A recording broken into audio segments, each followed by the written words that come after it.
Hello. We're back. Here on this balcony, once again. Time to go. Alright then. Let's see if we can reconstruct where the bullet came from. I imagine that would be a lot easier if the glass was still here and if there was, you know, the bullet hole still here and everything, but, well, that's the trouble when you've arrived on the scene ages after it happened. Admittedly, I admit I'm partly at fault for that, with my whole self-destruction and all that, but still. If only we'd come here sooner, maybe we could have picked up some gun residue from here, or a notable absence of gun residue, but now there's 0% chance there would be any, even if there was a person firing there. Anyway. This window is pristine on the inside, unlike the one next to it. Light from the desk lamp reflects off the glass in an untarnished golden halo. Very dramatic. Okay, visual calculus makes sense. I think I got some glasses for that. I might as well equip this as well. I'm not gonna need it. I mean, I'm not gonna need authority, I mean. That sentence didn't really make much sense on the first pass there, but never mind. This window. Yeah. What happened here? Golden light melts away into the blue, glassy darkness of your mind. In it are two neon-lit shapes, a man and a woman on the single bed. Golden Light, huh? I have a game called Golden Light. I should play that sometime for the YouTube channel. It's fucking weird.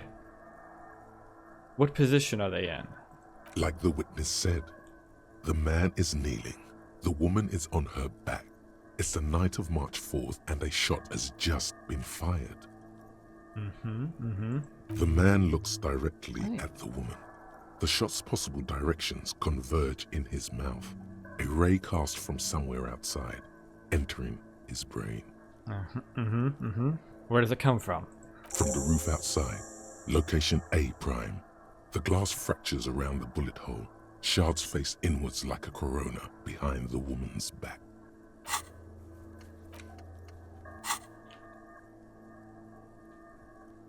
Inspect the ghostly figures. In the case of the man, that's rather a little more apt. The man does not know the bullet has entered his brain. He never will. Death comes faster than the realization. Huh. Interesting. Normally death occurs more slowly than that. It's a lot harder than people think to kill someone instantly. Generally, the actual brain lives on potentially for minutes afterward. But a bullet directly into the brain seems like one of the more likely things to kill someone quickly, depending on where it enters. It's funny what people think about the misconceptions people have about humane killing. Really, there is no such thing. Nothing reliable, anyway.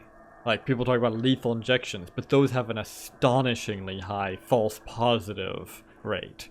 It's really easy for it to just not fully kill them until potentially a while later, and they just don't realize it because the injection shut down their system. And so they seem dead, but actually they're just locked inside their head. Until, of course, they die a few minutes later, obviously. Honestly, the whole obsession with humane killing is... I would characterize it as childish, actually. Childish and cowardly. But never mind. Have a look at point A prime, the roof. The ray cast from the man's mouth unravels into a fan of possible directions, all on the roof at first. The shot could have come from any of them. This is composite location A prime, most likely of the origin points. Alright, shouldn't there be gun residue outside? After all this time? I doubt it. I mean, if this was indoors, but it's not. It's outdoors, in the middle of the whole snow and rain and wind and all of that. If there is gun residue, we're not going to find it. Anyway, so I'm what? 80% sure the roof is where the shot was made from?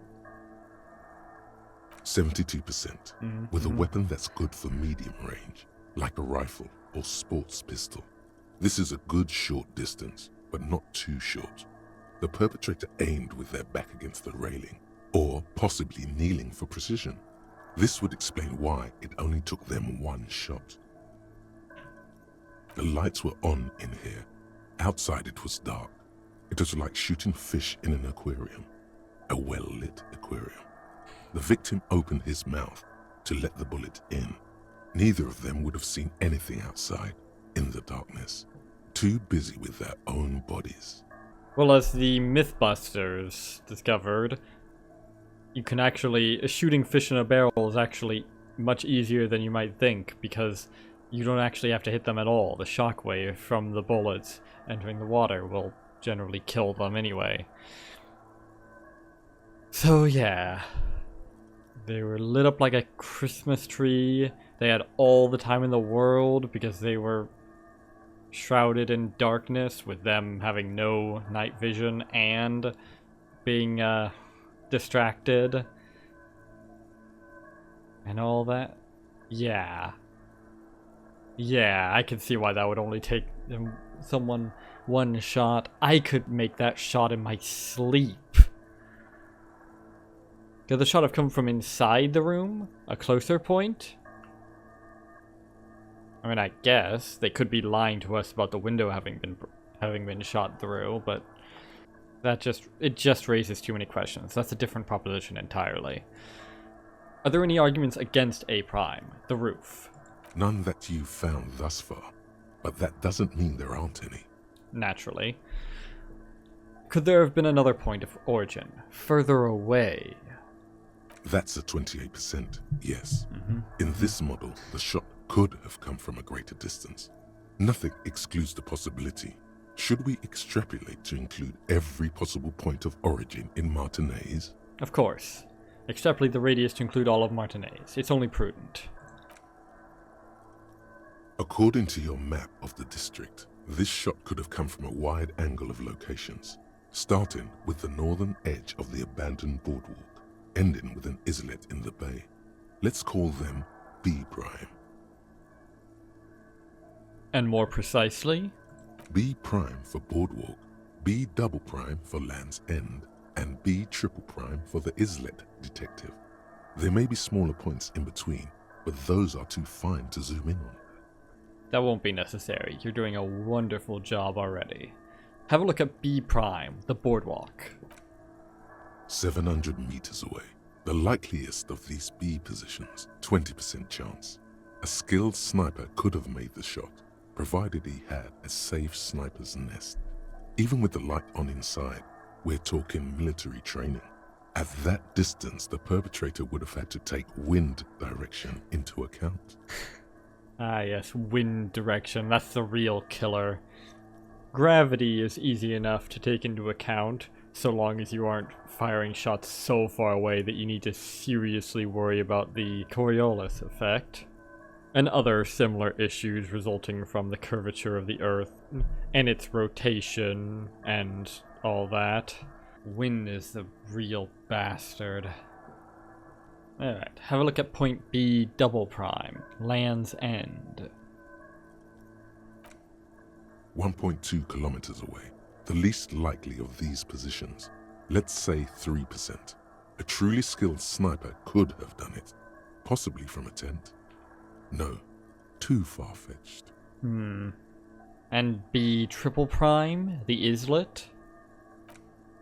1 kilometer away, an unlikely point of origin. Beyond the docks somewhere, on an islet in the Bay of Martinez perhaps.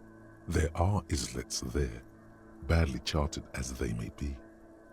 The shot would have been a small miracle, 5% likelihood. There is an extremely narrow field of view from the bay to the window, between Rue de Saint-Ghislain 10 and 33A. The angle would have been extreme, and access to the islets is questionable.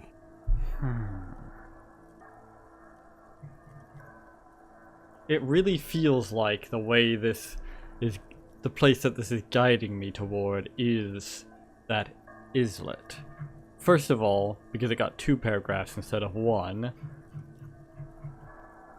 Secondly, because it was the last one, even though it was in between the other 2 in terms of likelihood, and thirdly, because it was in between the other 2 in terms of likelihood, and also just the general way he's phrasing it seems suggestive.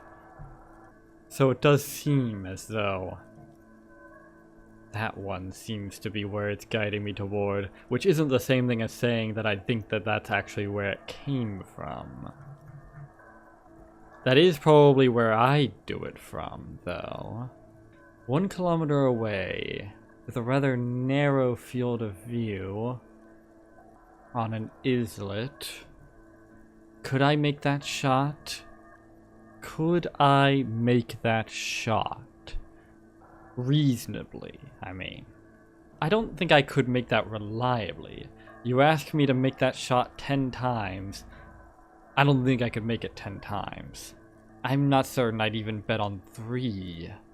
But with the right equipment, time to line up the shot, preferably a spotter, at the very least, I'm not gonna say I couldn't, and I'm not exactly the best around, although nobody's ever going to take me down. Worth consideration, if nothing else. So the shot could have come from somewhere further out than the roof. It is possible that it came from B prime, the boardwalk, B double prime, Land's End, or B triple prime, the islet. You can't know for sure until you investigate those locations. Fair enough. The lieutenant would probably agree that, in this situation, it's best to be thorough. Naturally. Blink. Okay. Alright. Now that was some flash. Alright then. Good job, visual calculus. Don't know what I'd do without you. Be a pretty rubbish detective, to be frank. Just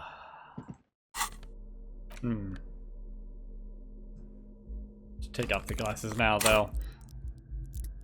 Actually, no. No, wait, I've got the +1 to drama from something. Right, that. Yeah, fuck it, let's leave them on. It doesn't hit any useful breakpoints in terms of passive checks, but neither does taking them off, so fuck it.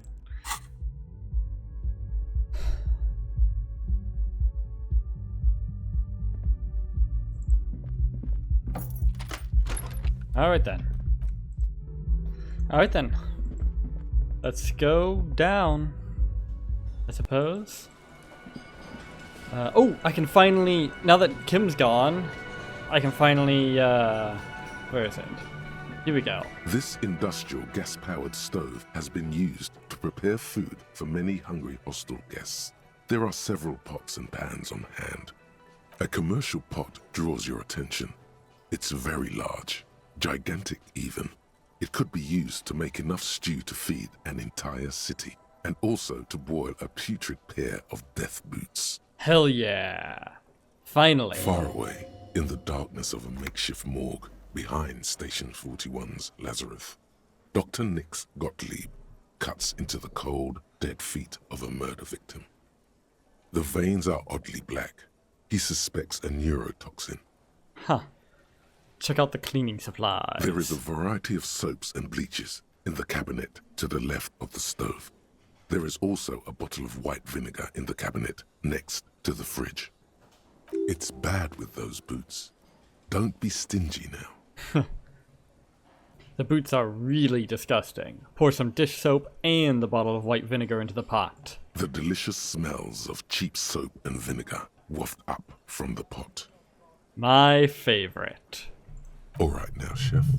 Light up the stove and boil them. Add water and the boots to the pot. Bring it all to a nice boil. Serve for one. The strong smell of vinegar forces you to step away from the pot. The water slowly comes to a boil. Wait. Strips of polymer fabric and human tissue hello. separate from the lining of the boots. They float to the bubbling surface. Wait some more. The boots look cleaner and cleaner. Those bits of human flesh are beginning to look cooked. You can smell it too. My favorite. Just like beef stew. Quite. A little more. That's it, chef. The boots are as clean as they're going to get. Steam, dense with the smell of strange meat, disappears into the vent above the stove. Dump the sock and flesh stew and examine your new boots. These better have all been worth this. A pair of real beauties. The boots are shiny, hot, and reek of vinegar.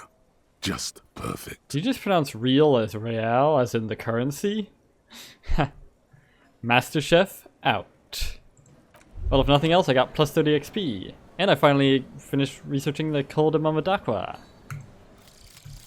Col de Mamadakwa. Researching. Thinking about. It's not only your eardrums that register sound anymore. Your very skin has become an organ of hearing. Looking for a whisper, light and low. A god who's very, very silent. Nothing escapes you. A cockroach in the other room.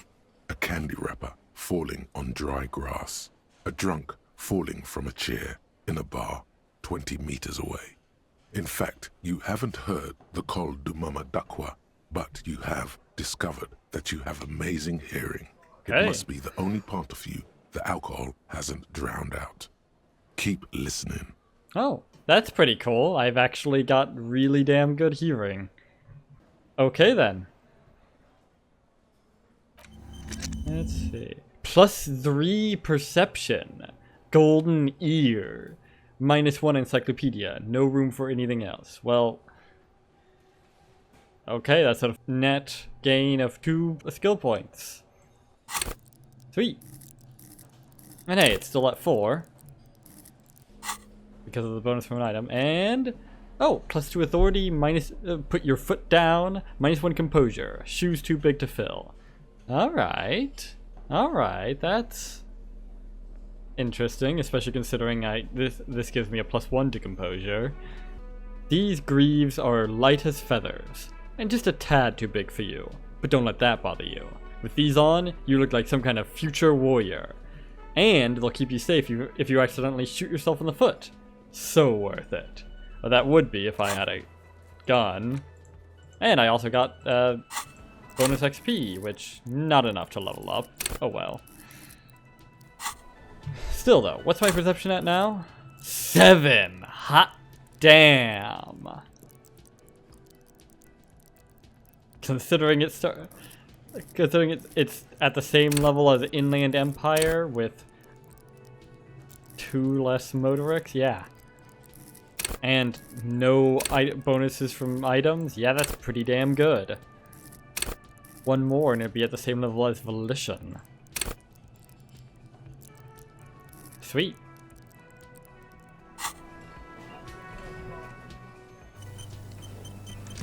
Yo.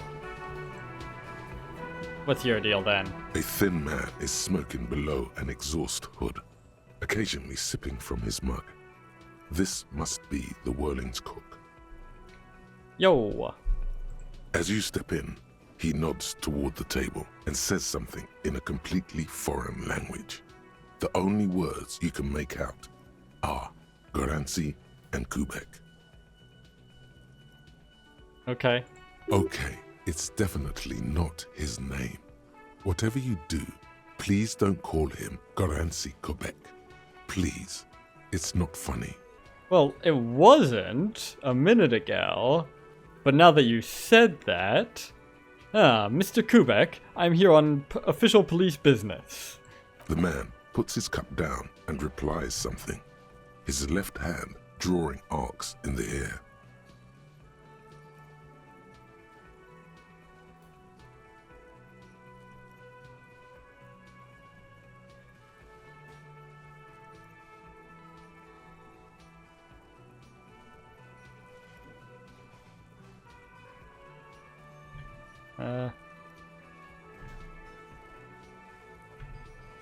Leo said you're friends with Manana. Is that true? The mention of manana gets his attention. He smiles and delivers a whole slew of unfamiliar words and lively gestures. Then he falls silent again. Alright. I'm picking up what you're putting down. Thanks for the help. They're friends. Indeed. What is in that borscht you're making there? Point to the large pot. The man says a couple of sentences in that strange language of his and then seems to wait for you to speak. I'm pretty sure he asked you a question. Natural. He doesn't know your language. You can just say something cool in return. Mercury rising. Run your fingers through your hair. Sure, why not? Borscht need more vodka? Vodka borscht! I love it, Bratan! Turn it the fuck up and then ask for some yourself! Turning it up seems like a dangerous idea, honestly. The place is a powder keg. Oh, yes, now I recall. This is the whole thing about the brew for the union guys. They're lacing it with vodka to give them a bit of pep in their step. So I can either have him turn up the vodka to make things more of a powder keg, as Logic pointed out, or turn it down, or do nothing.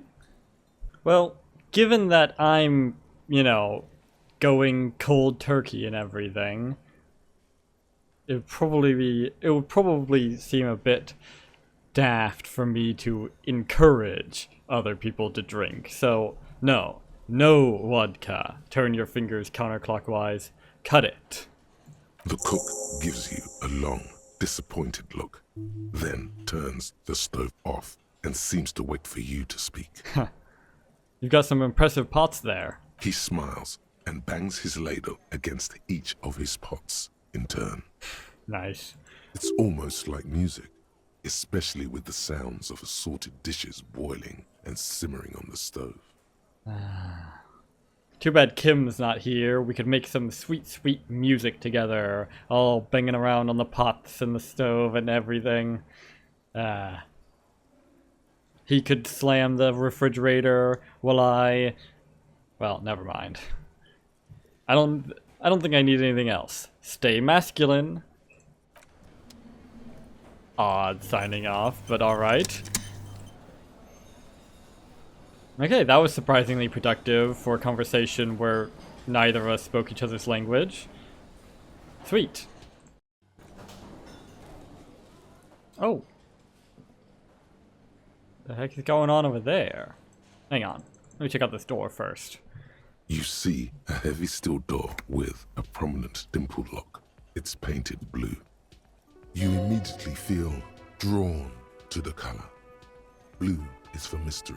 Ooh. Touch the door. The cobalt blue surface feels rough to touch. The stainless steel door is flush with its frame on every side. I thought blue was for counter spells and such. It leads to a side building, adjacent to this one. The old building next to this, half ruined. Whatever is behind it must be older. Try to push on the door. The door does not budge. Have we tried the handle? I'll be back, door. Mark my words. The door stands silent, unmoved by your words. Explore the whirling secret passages. Oh. That's probably the door that goes up to the roof. You know anything about the door? The man ponders his cooking utensils and gives you a little nod, acknowledging your presence. Do you know what's behind that door? Point to the blue door. He looks up at you, then looks away quickly, shrugging and muttering something to himself. Shrugging is an international sign for, no, I don't know what's behind that door. Fair enough. What the heck's going on over here then? Yo. Can I help you? Another thing. Great. I love those. There's a mysterious blue steel door in the back of the kitchen. Oh, yes, that door, sure. There's nothing mysterious about it. It's just a door. Just a door. Ha. Do you know what's behind it? Do you have... No, I don't have a key. I don't know how to get there. And I don't care either. It's not like I've been wondering about it for 10 years. It's just a frick warehouse, probably. I mean, that sounds pretty mysterious to me, but alright. Or some boring storage space with a bunch of old junk and dust. Junk and dust. He runs his finger across the counter to check for dirt. Junk and dust, that's all any of us are, really. He's attempting to maintain an air of indifference. It's absolutely not convincing. I think you'd like to know what's back there. Fine, okay, a little. But my job doesn't leave me time for wondering about one locked door in one of the cafeterias I manage. Fortunately, mine does. So, I haven't opened it. I have cleaned the whole place 100 times over, though, after the animals. And I haven't found a key, so good luck with that. Ah, shit. Now that is mysterious. Wasn't there a perception check over here? Oh. Behind the dockwork, the men are talking, but you swear you hear those black limbs tap on the window as the wind blows outside. Here we go. Heroic. 15. We've got 7 in perception now, and those 2 +1s. Oh, mysterious door scene. Interesting. Plus, you've been here for a long time. Come on, big money, no Emmys. There's a yellow ribbon tied Never to punished. one of the branches. Light yellow, faded with time. A tiny splash of color in the blackness of the thicket. Hanging from it, a bronze key. Oh. Not really entirely certain why that's so hard to spot, but alright. Someone hid the key in the bush and attached a yellow ribbon to make it easier to find. It's close enough to the latch up there. One can slide it open and just take it. Surely not a coincidence. Quite. Someone's hid a key in the bush. Point at the window. Huh? The big guy looks behind him. Can you let me slide by so I can grab the thing? I don't know about that. I'm comfortable here. Don't think any sliding would really help right now. Sorry, fucko. Looks like you're gonna have to go bush diving. Good fucking luck with that. The Hawthorne's got a bitch of a bite. Fuck you. I'm gonna enjoy the sight of you in the bushes out there. Ugh. With a loud thud, the old man stands up, pushes the window open, grabs the key from the hawthorn branch, and slides it across the table to you. Oh. Much obliged. The key is brass. Workshop spare is etched into its bow. The old man closes the window and sits back down in silence. I guess he's just too old for this shit, eh? Come on, man. We were just having some fun. Where's the harm in... I'm tired of listening to your shit. Thank you. Nod to the old man. Don't thank me. I don't give 2 shits about your key. I mean, not giving 2 shits is a step above most of the people around here in terms of common decency. Does anyone know why this key was hanging right outside the Union Box window?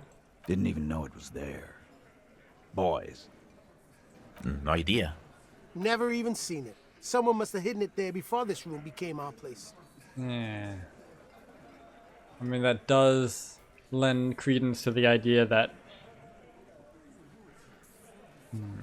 maybe Ruby, perhaps. Who can say? I wonder what doors does it open. That's an older building. Who knows? He shrugs. The shrug is disingenuous. He's intrigued, if only for a moment. Alright.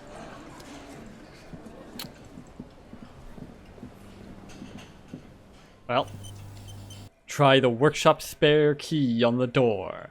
The key fits the dimple lock.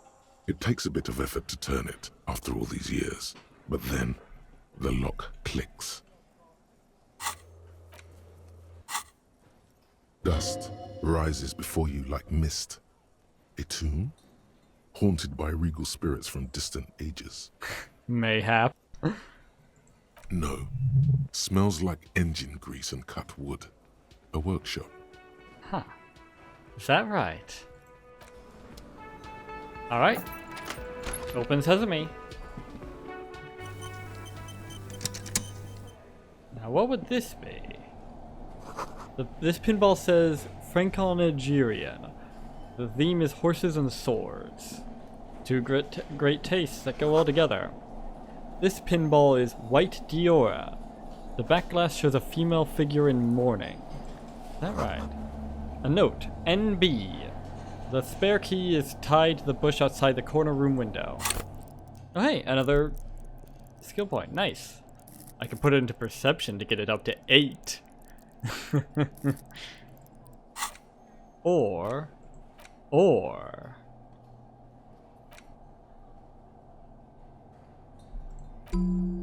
Here we go.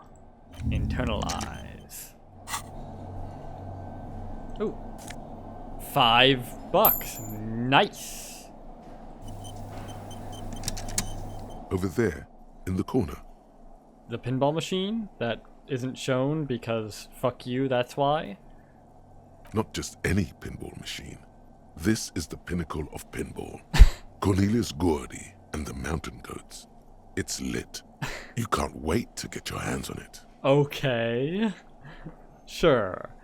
I know my mother was a fiend for pinball, but let's take a closer look.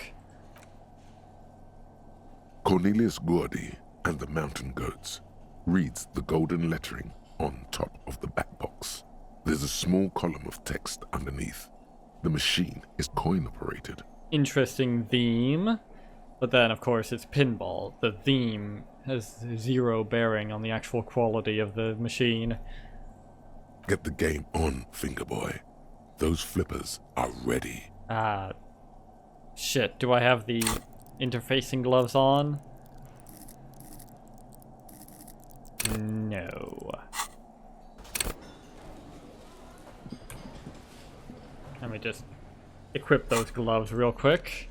Although, to be honest, wearing gloves like that doesn't seem like they'd be particularly helpful for playing pinball. Quite the opposite, actually. Lean closer to read the text. Above the painting of a mustached man climbing a hill, a column reads, inspired by the legend of Cornelius Gordy, taken on the world's tallest peak, Corpus Mundi. The Mesk legend holds that when the nation is in danger, heroic Gordy shall return and save his people.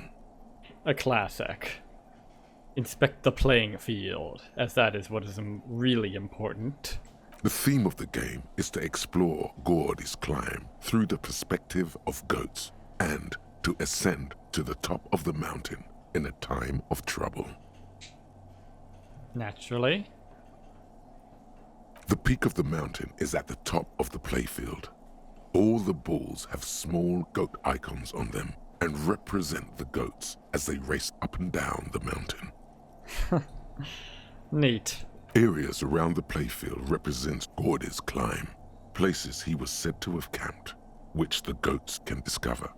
Get them to the summit. What's with all the goats? Indeed. Think of them as balls. Insert coin. Dollar coin, I suppose, or real coin, rather. That's a bit pricey, especially considering... I forget exactly like how much I calculated it would worth, but it was a stronger currency than the dollar, certainly. Yeesh. Alright then. It takes a while to get into a rhythm, but pretty soon you're able to keep 3 goat-faced balls in play with relative ease. Nice. Like riding a bike, eh? Even utter oblivion can't take it away from you. Go, go, Fingerboy. I'm pretty good at this. Your game is definitely improving. The jolly goats are flying all over the board.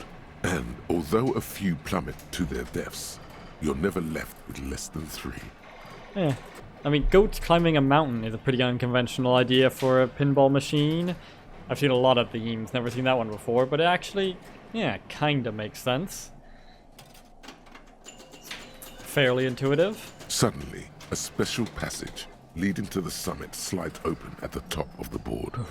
This is where the balls need to go.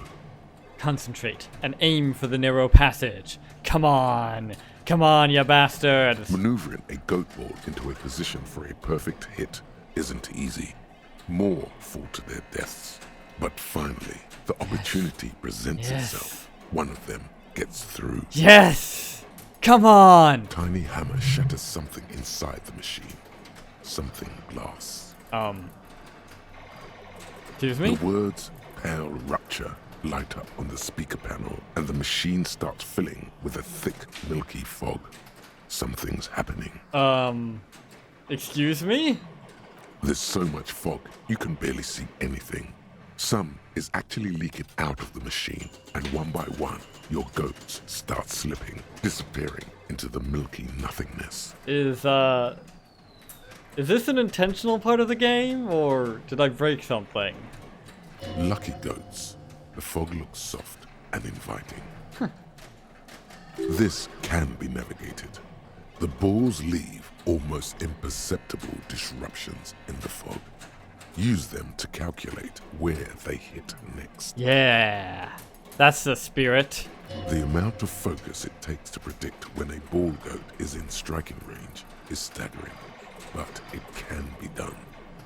Focus. Yeah, all these skills are coming in clutch now when it's really important to win a pinball game despite the odds. Come on! You're down to your last goat, going mostly by sound.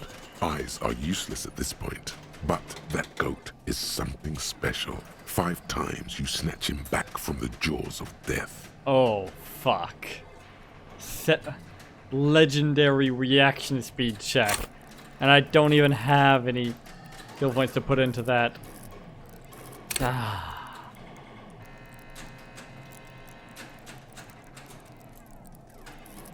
I was hoping I'd get a couple more bonuses from these passive checks, but damn. Come on.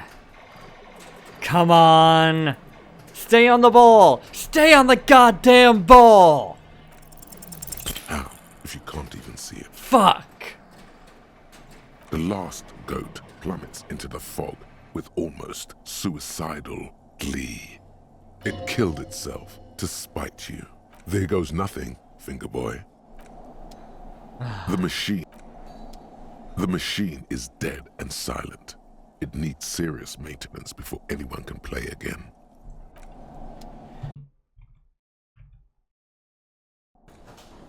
No, fuck that. I refuse to accept that. Remember when I said... Oh, wait, shit. No. Fuck that. I refuse to accept it. Remember when I said that the check with the flower was the most important skill check in the entire game? I was wrong. This is the most important skill check in the game. The flower one is the second most important. I need to over there, accomplish in the this. Or I'll be doomed to the worst possible ending. Here we go. Reaction speed. Over there, not just... I can't let the pale steal my goats. I can't let the inky darkness of the pale swallow up my chances at victory. It's do or die. Or rather, it's do or do. Because there is no other option. How, if you can't... Ha. Damn it. Again. Down to your last goat. Damn it! I won't let it end this way! Even if I have to twist reality to its breaking point, I shall have victory! How, if you can't even see it? It shall not evade me! Come on! With automation-like precision, you keep the final goat ball in play. reacting to the tiniest stimuli, floating in the flow state. The fog is clearing, and suddenly the old speaker crackles. Come on! Gordy Ball is lit. What? A panel opens up at the top of the playfield, and a new ball charges downhill. It's larger than the goats and matte black. Cornelius spell the white letters running across the equator. So violent is its descent, it immediately knocks the last goat into the abyss. Then proceeds to bounce all across the board as if carried by some demonic otherworldly inertia. High score, announce the speakers, and the whole machine lights up. Then the flippers retract, leaving a perfect opening for the Gordy Ball to join the goats backstage. Cornelius vanishes, and the machine powers off. Did I win? A lot of pinball games don't really have a win condition, but that kinda sounded like a win condition to me. You didn't just win, you absolute legend. You joined a very exclusive club of people who've ever achieved this monumental feat. Fucking A. Alright, I'm into it. Too bad no one was around to witness your triumph. It was a high score, after all. No one around? Don't be daft.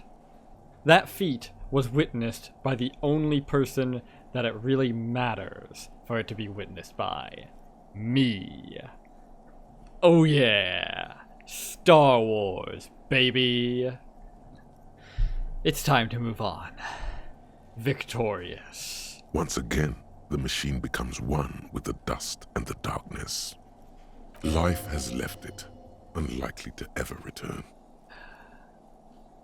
Indeed. But at least we gave it one hell of a last ride. Despite it all, despite everything conspiring against it,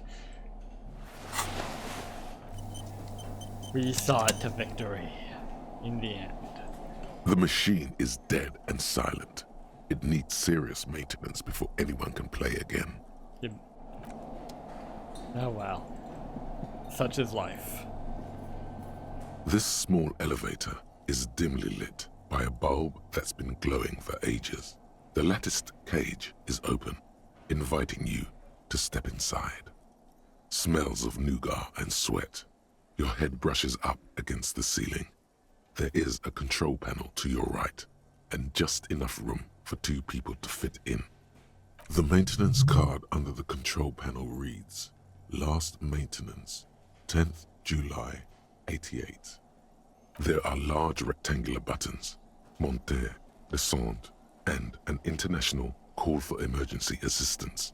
That third one appears to be broken. Ironic. A small steel plaque reads Halter 800. Halter is a Koningsteiner lift company who went out of business a long time ago. What were you used for? Elevator? The deep scratches Elevating, on I the floor assume. suggest it was used as a freight elevator for transporting heavy machinery and one man. One man. Must do the math to unlocking the secret before time runs out and the world goes up in flames. Alright, let's go up, I suppose. This can't possibly go horribly wrong. Hi. Small windows, taped shut with black plastic. You can't see outside. Boxes of tools and replacement parts line the shelves.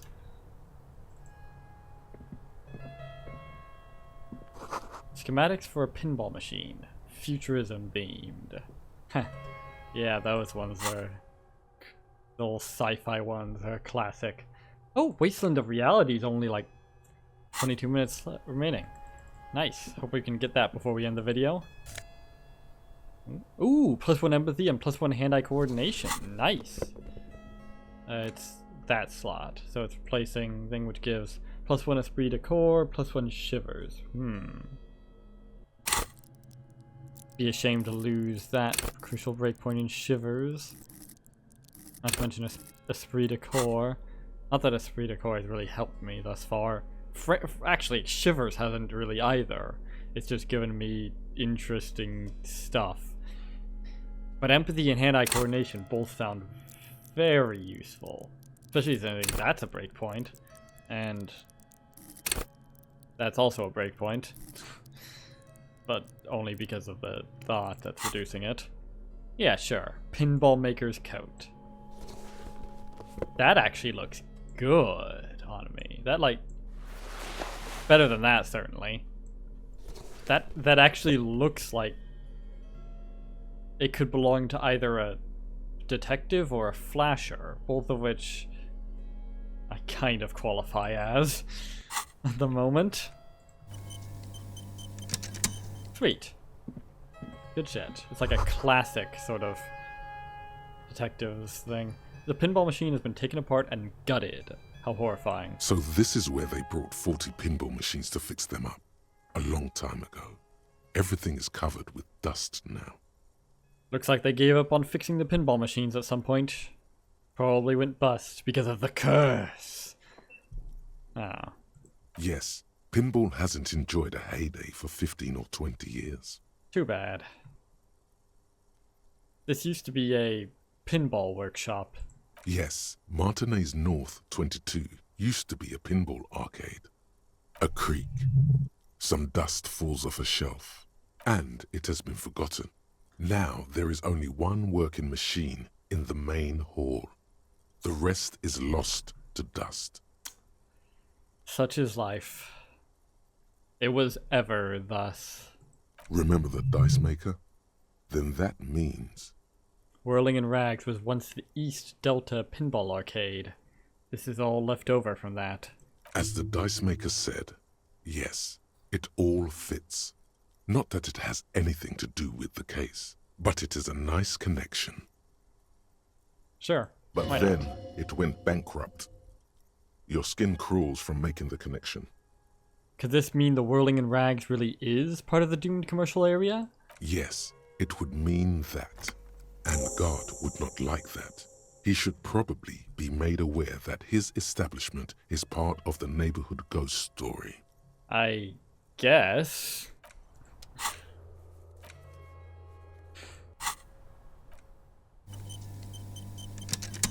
Why not? Oh, hello.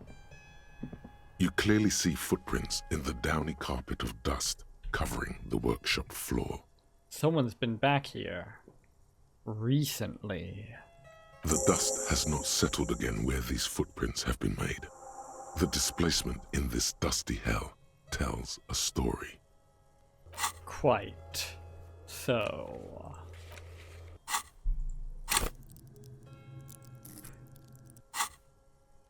So yeah, this is in active use, or it was recently. Possibly by, say, the killer. What does this mean? Neither the footprints nor the dust speak their secrets, but you know it means that someone has been back here. Crouch. Study the footprints. Large prints, most likely made by boots. The size is hard to determine. Sole could be bigger than vamp. The soles have left a pattern, uniform, horizontal lines. One person has been here. They've gone back and forth. The tips point both ways. One person went back and forth. The footprints go up the length of the room and back down. That is all they do. This print doesn't look like the odd sole. The footprints are of one type. They do not congratulate you for correctly recognizing what type they are not. This doesn't look like the worker's boots from the hanging, does it? The footprints do not speak. They simply exist here, a product of the dust, just as the footprints outside are a product of the mud and apparently different shoes. Oh, don't get testy with me, footprints. Whatever. The footprints are still there. They have told their story. Quite. Alright, what's this then? There's a tiny hole in the wall. You see a bedroom on the other side. Ah, yes, I see where we are now. You can almost see the shape of a man and a woman writhing inside. bathed in drug sweat and dirty linens. Bottles lie around everywhere. What were those people doing in there? You lean closer to the peephole instinctively. I bet they're doing something quite unnatural. They're sensationally unnatural. Sure, why not? Alright, and this is... This is the inside of the barred door you've seen before. Alright. And here we are, back up here. Okay. Goethe, what if I told you I got into the back room, behind the blue steel door? Oh, okay. Well, I did hear you make noise back there, so good for you. He controls his excitement well. It takes a lot of willpower not to ask. Obviously, he's been wanting to know what's behind the door. Aren't you gonna ask me what's back there? Okay, what is back there? Skeletons, a mausoleum of the dead, nothing, the black gaping maw at the end of time. Pinball machines, a pinball workshop. Ha! I knew it. I've always wondered where those machines by the door came from. And they told me there was some kind of pinball thing here too. Well, alright then, Goethe, you called it, I guess. I knew it. Were there any back there? In working order, I mean. Why? Do you want to play? Because I might be up for a game. No, I was just wondering if you found pinball machines there. Yes? He was wondering about something business-related, about how much money he could make of one. Thinking of turning this place back into a pinball arcade? No, but we could diversify the entertainment options, seeing as you've opened the door back there. The machine we have in the corner now is broken. It wouldn't hurt to get a little life in here, other than the hellish karaoke machine. That one's always causing trouble. Well, fair enough. Yeah, those numbers he's adding up must be making good sense to him right now. Pinball arcades might have gone out of style, but I'm sure there's more than a few people that would be up for a quick game of pinball every now and then, if they're already here. Sounds like he cares about the place. He's not going to be overjoyed to hear that it's part of the doomed commercial area. If that... Right, the curse and all that. He should still know. You have to be forewarned about these things. Do I at least get a finder's fee? At the very least, you could open up that machine and get me my real back. I have to warn you, I may have discovered that the whirling is part of the doomed commercial area. What? Why would you say that? We're at a completely different address from that whole thing. So he knows of the doomed commercial area and its address. He's thought about this. Wait, so you know of the curse? Everyone knows of it. The whirling is listed on the intercom outside as one of the businesses in Building B of the doomed commercial area. I've been working here for a long time, and that intercom has never been used by the whirling. Hold on, not once? Isn't that already a sign of decline? It's a sign of the whirling in rags not being part of the doomed commercial area. If anything, we're revitalizing this neighborhood. The whirling was once the East Delta Pinball Arcade before it failed. It's only a matter of time before the whirling fails too, or though perhaps the whirling will escape the curse. Again, I don't think there's a curse at all. It's just, you know, these things just kind of happen. There's a variety of factors of why something can be known for supposedly having a curse, and part of it is self-fulfilling prophecy and all that, but also there's socioeconomic thingamajigs. Anyway, perhaps the whirling will escape the curse. Does this look like part of a doomed commercial area? This pre-revolutionary tilework, these high ceilings, the nice rooms, well, most of the rooms. Indeed. For 14 years, man. That's how long I've worked here. I've kept this place up through hail and through sleet. Fuck me, if some doom ghost... He studies his voice. He's done a fine job too. Though he's spoken of the place dismissively before, the hostel is actually very important to him. You really care about the whirling, huh? Yeah, it's slowly growing on me again. It's beautiful in its own way, especially for this neighborhood. I've been trying to keep it that way, even if it is part of the damn doomed commercial area. You shouldn't be so worried about that label, you know? I don't place much stock in the curse and so on, but the label frightens the clientele. Who wants to stay at a doomed hostel?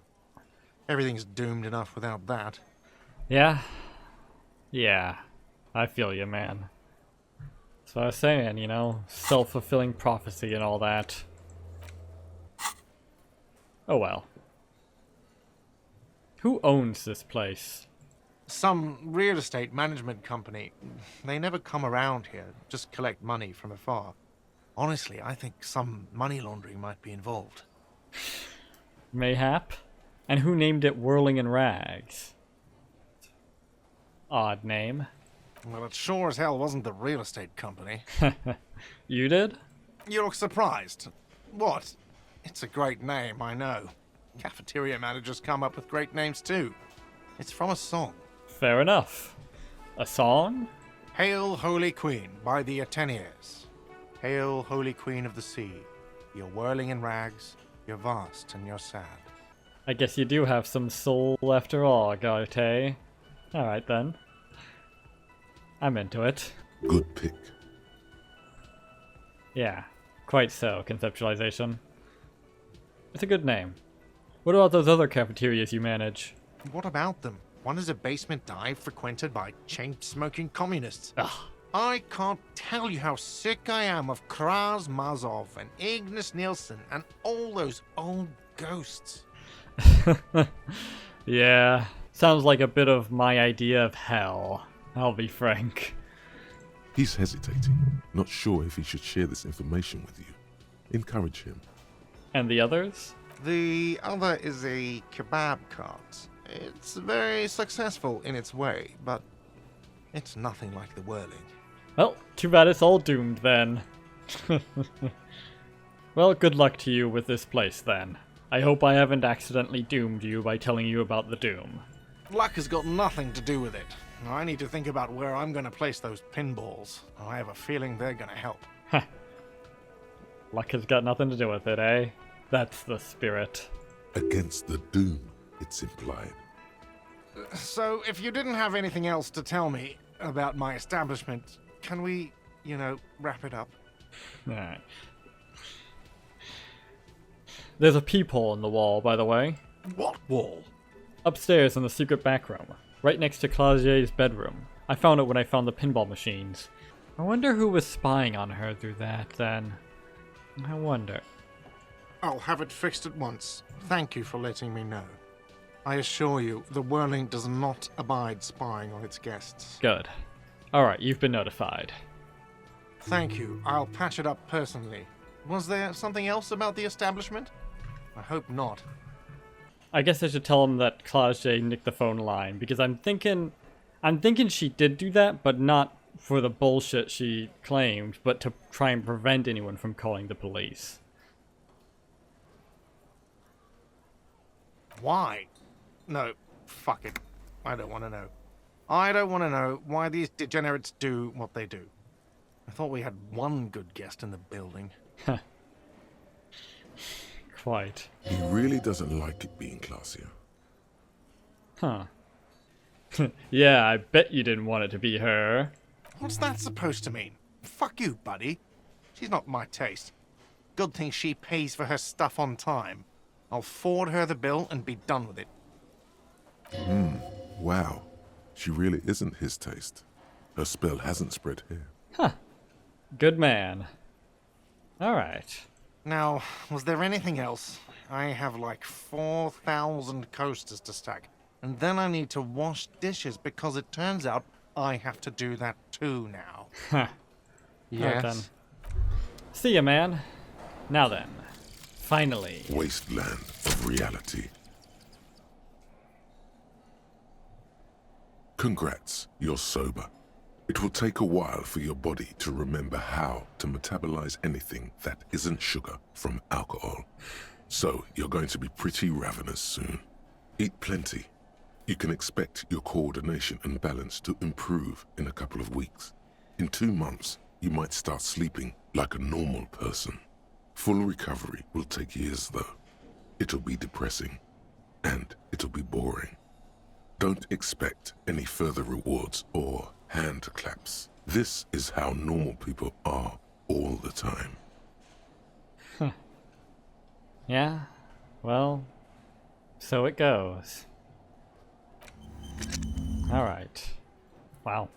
-1 physical instrument, insomnia. -1 inland empire, sober. -1 suggestion, boring. +1 psyche, return of the self. And no positive effects from alcohol. Fair enough. It's not like I was drinking any. Okay, +1 psyche. Does that mean what I think it means? Yup. That it does. Fucking A. Alright. I mean, I'm not gaining any benefit to Inland Empire or Suggestion besides the increased cap. But that's... Holy shit. Okay then. Yeah, I guess I don't need any further rewards or hand claps because that's a damn fine one on its own. Fucking A. Alright. I mean, I was just getting sober for its own sake, but that's a pretty damn good one. I mean, that's not only effectively a net +2, but it's also an increase of the cap, which would be a lot more useful if I didn't already have a high psyche, but oh well. Alright. I have to believe it's getting better. It's getting better all the time. Yeah. That's a damn fine note to end this video on. I'm getting better. I'm recovering some of my old hearing. I'm getting off of the alcohol and drugs. And my outfit is finally starting to look half decent. See how the coat matches my hat and all. Hell yeah. Getting better all the time. So, until next time, I have been Joe Bob, and I'm very peed. And remember, dislike the video, unsubscribe if you're for some reason subscribed, and leave a nasty comment in the comment section down below. Fuck you all so much for watching, and so long, suckers.